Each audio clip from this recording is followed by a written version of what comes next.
Hello, I'm Danny Mishik, founder of SelfEco Garden and SelfEco. These are my beautiful daughters, Monterey, California, and Arabella.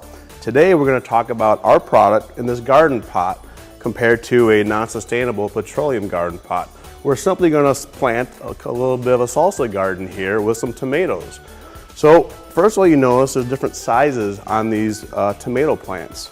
This one, the petroleum pot, and this one in the SelfEco Garden Pot were planted at the same time between 4 and 5 weeks ago. That being said, you wonder why is one bigger than the others? Well, we know at this side of the counter that there's plant food directly in this plant-based pot. We don't make this from petroleum, but we've actually put plant food, all natural distillers grains, DDGs, into this garden pot that adds nutrients to allow the plants to grow bigger and faster. So Monterey, we'll have you do the honor of planting the first tomatoes for using the petroleum garden pot.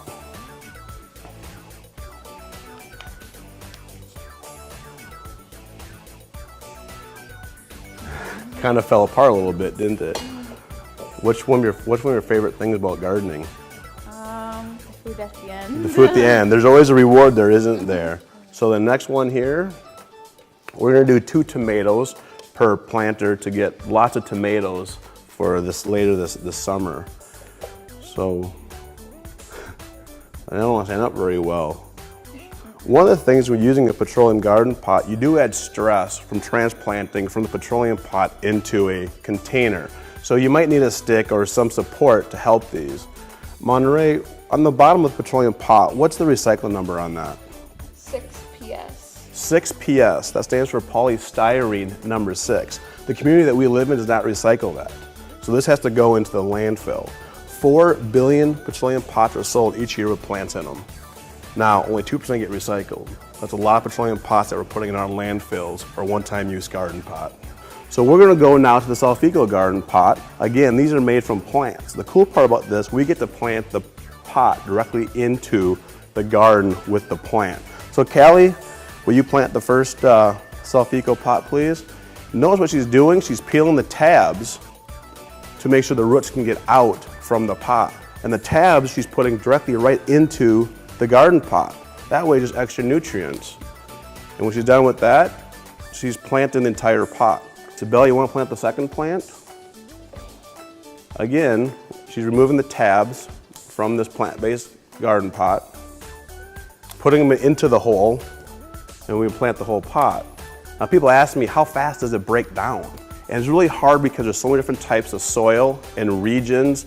We live in Minnesota, so obviously, well, it did that deeper. Obviously in Minnesota, nothing is breaking down between December and late February.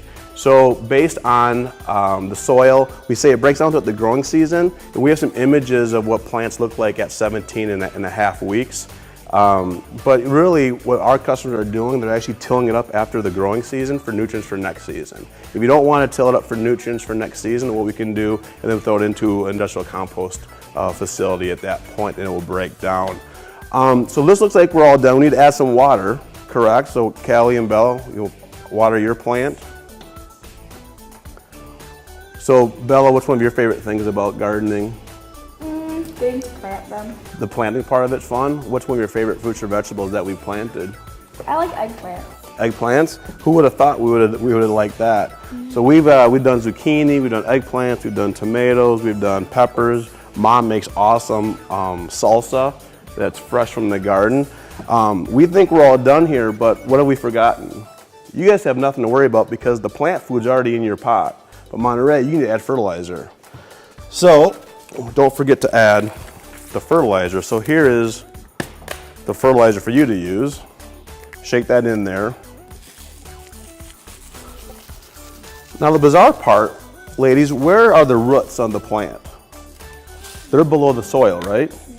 So where is she putting the plant food, the fertilizer? On top.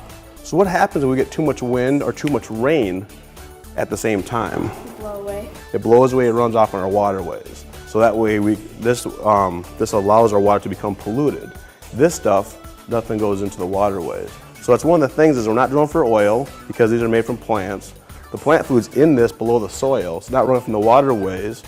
We have proof that we're getting more fruits and tomatoes, fruits and vegetables than other applications. It's kind of a feel-good story that we're doing this. Now Monterey just added this fertilizer, and it says, do not apply this product in a way that will contact any person or pet, either directly or through drift. Keep people and pets out of the area during application. We probably should have added that without using gloves or something, but that's not what we want to do for our salsa garden. So it's too bad, but this is a nice alternative. This is a simple thing. These are made, the SelfEco Garden Pots made in America. It again is using all natural resources from the Midwest, and we're going to have an awesome salsa garden later this summer.